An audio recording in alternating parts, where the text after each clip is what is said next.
मशहूर कबाड़ी ललित कबाड़ी को आपने सुना ही होगा, उसका बेटा है प्रेम साहू। और इससे साफ तौर पर नजर आता है कि बाप नंबरी तो बेटा 10 नंबरी।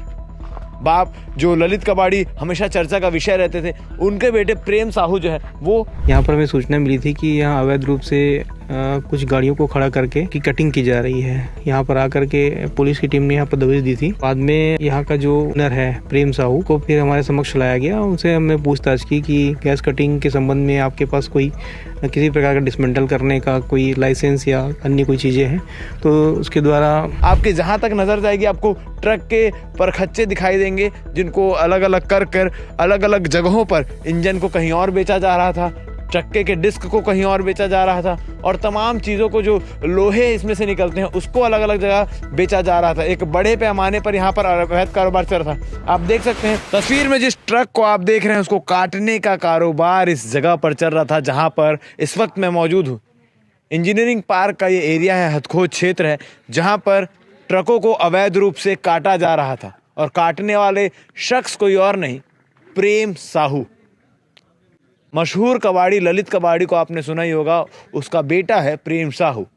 और इससे साफ तौर पर नजर आता है कि बाप नंबरी तो बेटा 10 नंबरी। बाप जो ललित कबाड़ी हमेशा चर्चा का विषय रहते थे, उनके बेटे प्रेम साहू जो है वो ट्रकों को अवैध रूप से काटने का और काट के सब पार्ट्स को अलग अलग करके बेचने का काम यहाँ पर जारी था। आपको बता दें कि पुलिस को इनपुट मिलती है कि यहाँ पर एक ट्रक आई हुई है, अवैध रूप से उसकी कटिंग की जा रही है। गैस कटर मशीन आपको सामने दिखाई दे रही होगी। मगर जब पुलिस की टीम, पुरानी भिलाई पुलिस और सीएसपी हरीश पाटिल जब यहाँ पहुँचते हैं तो यहाँ 6 से 7 ट्रकें हैं जो कटती हुई दिखाई दे रही है। आपको पूरा स्क्रैप यहाँ पर दिखाई देगा। और ये गैस कटिंग मशीन है जिसके माध्यम से पूरा स्क्रैप को काट के अलग अलग किया जा रहा था। यहाँ पे आपको बता दूं कि 6 इंजन बरामद हुए हैं, 4 से 5 ऐसे ट्रक बरामद हुए जिसको पहले से काट के उनके पार्ट्स को बेचा जा चुका है। और इसके साथ में 28 डिस्क ब्रेक, जो ट्रक के चक्कों में ब्रेक लगता है, वो 28 ब्रेक यहाँ पर बरामद हुए हैं। और तमाम चीज़ें एक बड़े रूप पे यहाँ पर कबाड़ी का काम चल रहा था। जो अवैध रूप से चोरी किए हुए ट्रक है, चाहे वो एक्सीडेंटल ट्रक हो, चाहे वो चोरी किए हुए ट्रक हो, चाहे वो अवैध रूप से डबल फाइनेंस कराए हुए ट्रक हो, वो तमाम ट्रक के यहाँ पर काटने का कारोबार चल रहा था। RS स्टील के नाम से ये जगह है। आपको बता दूं कि जब प्रेम साहू से बातचीत की गई तो उसने साफ तौर पर बताया है कि किसी संजय के नाम पर ये जगह है, जिससे किराए पर 35,000 रुपये किराए पर ये जगह ली गई थी। उसके बाद यहाँ पर अवैध कारोबार का धंधा शुरू हो गया था। और इस अवैध कारोबार में साथ देने वाले 6 से 7 कर्मचारी इनके साथ हैं जो मिलकर ये सारी चीज़ों को कटिंग करते हैं। आप ये ट्रक को अगर नज़दीक से देखें तो ताज़ा कट यहाँ पर लगा हुआ है। अभी फिलहाल में इसी ट्रक की कटिंग का काम जो है वो चल रहा था। पुलिस को जैसे ही इनपुट मिलती है, पुलिस तुरंत मौके पर पहुंचकर यहाँ पर दबिश देती है। और दबिश देने के बाद इतना बड़ा खुलासा होता है कि जरवाए में जो इंजीनियरिंग पार्क है हथखोज क्षेत्र में, वहाँ पर इतना बड़ा धंधा चल रहा है कबाड़ी का। जो ट्रक है उनको काटने का, आपके जहाँ तक नज़र जाएगी आपको ट्रक के परखच्चे दिखाई देंगे, जिनको अलग अलग कर अलग अलग जगहों पर इंजन को कहीं और बेचा जा रहा था, चक्के के डिस्क को कहीं और बेचा जा रहा था, और तमाम चीज़ों को जो लोहे इसमें से निकलते हैं उसको अलग अलग जगह बेचा जा रहा था। एक बड़े पैमाने पर यहाँ पर अवैध कारोबार चल रहा था। आप देख सकते हैं कि गैस कटिंग करने के लिए जो गैस को प्रयोग होता है, 7 से 8 सिलेंडर इस पूरे जगह पर बरामद हुए हैं। और इस ट्रक के परखच्चे उड़े हुए दिखाई दे रहे हैं। ये देखने में ऐसा प्रतीत हो रहा है कि एक्सीडेंटल ट्रक है जिसको चोरी करके काटने का काम चालू था। पुलिस ने साफ तौर पर बताया है कि इस सारे ट्रकों के चेचिस नंबर जितने मिले हैं उनसे जानकारी ली जाएगी कि भाई आखिर ट्रक कहाँ से गायब हुए थे, इनके पास कहाँ तक पहुँचे।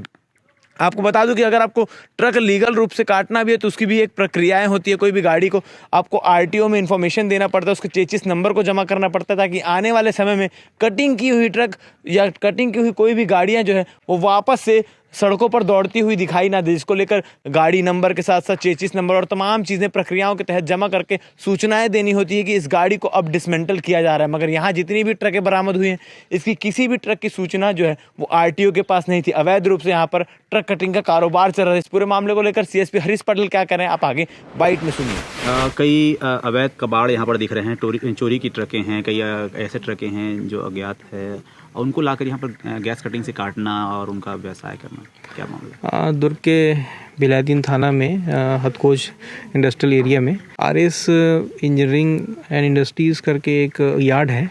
यहाँ पर हमें सूचना मिली थी कि यहाँ अवैध रूप से कुछ गाड़ियों को खड़ा करके उनकी कटिंग की जा रही है। यहाँ पर आकर के पुलिस की टीम ने यहाँ पर दबिश दी थी। बाद में यहाँ का जो ओनर है प्रेम साहू, वो उनको फिर हमारे समक्ष लाया गया। उनसे हमने पूछताछ की कि गैस कटिंग के संबंध में आपके पास कोई किसी प्रकार का डिसमेंटल करने का कोई लाइसेंस या अन्य कोई चीज़ें हैं, तो उसके द्वारा असमर्थता जाहिर की गई। और बाद में सारी चीज़ों को इवेलुएट करने के बाद ये समझ में आया है कि यहाँ पर अनाधिकृत रूप से या अवैध रूप से गैस कटिंग के ज़रिए, गैस कटर के ज़रिए बड़े बड़े जो परिवहन की जो गाड़ियाँ हैं उसको काटी जा रही थी। और उसके अलग अलग पार्ट जो हैं, जैसे इंजन है, टायर्स हैं, डिस्क हैं, इन सबको अलग अलग ढंग से यूटिलिटी के हिसाब से अलग अलग जगहों में खपाने का भी काम किया जा रहा था। सर, ये पहला मामला नहीं है, पहले भी पिता पुत्र गिरफ्तार हो चुके हैं। शंकर नगर छावनी में भी ऐसी एक यार्ड था जिसमें नए ट्रक को काटा जा रहा था, उसमें भी रंगे हाथों गिरफ्तार किया गया था प्रेम साहू को। बिल्कुल, इसीलिए हमको भी ये ट्रक काटे जाने की सूचना मिलने के बाद ही पुलिस ने इसमें दबिश दी थी। और इसमें केवल एक ही ट्रक नहीं था, साथ ही साथ 3 से 4 ट्रक और यहाँ पर मौजूद हैं। 4 यहाँ केबिन है जो पहले से ये बता रहे हैं कि यहाँ पर पहले भी ट्रक जो है डिसमेंटल किए जा चुके हैं। उसके अलावा 6 की संख्या में यहाँ पर इंजन बरामद हुआ है। 27-28 की संख्या में टायर्स यहाँ पर मौजूद हैं, डिस्क भी मौजूद हैं 27-28 की संख्या में। इसका स्पष्ट यही संकेत कर रहा है कि पहले भी यहाँ पर ट्रक जो है वो डिसमेंटल किया गया है। आरोपी छूट जाते हैं सर, जमानत हो जाती है उनको, लेकिन बड़ी कार्रवाई से बच जाते हैं कहीं ना कहीं। हमने इस बार हम यही प्रयास कर रहे हैं कि जिस तरह से इसको हम एक सही ढंग से इसमें कार्रवाई की जाए पुलिस की ओर से, ताकि आरोपी के ऊपर कड़ी से कड़ी कार्रवाई की जाए। शुरुआती तौर पे हमें एक ट्रक जो अभी रिसेंट में काटी गई है उसके फर्स्ट ओनर के संबंध में जानकारी मिली है। उसने किसी एक व्यक्ति को बेचा जाना बताया है। हमने उनको तलब किया है, वो कल जैसे थाना में आकर उपस्थित होते हैं। ट्रक के संबंध में या उसके फाइनेंस के संबंध में कि वो अंडर फाइनेंस था कि अंडर आरटीओ परमिट था, कि उसकी फिटिंग जो फिटनेस था वो ख़त्म हो चुका है कि अभी भी रनिंग में है, इस संबंध में इसकी जानकारी ली जाएगी। प्रत्येक एक ट्रक के बारे में ही नहीं, अपितु प्रत्येक ट्रक के बारे में इसकी जानकारी ली जाएगी। और उसकी रनिंग स्टेटस और ये चोरी तो हुआ नहीं है अथवा अन्य किसी माध्यम से हैंड टू हैंड ट्रांसफ़र तो नहीं हुआ है या कि किसी एक सिंडिकेट के तौर पे नहीं चल रहा है, इस संबंध में पूरी विवेचना इसमें इस प्रकरण में की जाएगी। सर, क्लू कैसे मिली सर? एक टिप मिली थी हमें किसी अन्य व्यक्ति के द्वारा, जिसको हम मुखबिर बोलते हैं, के माध्यम से हमें टिप मिली थी।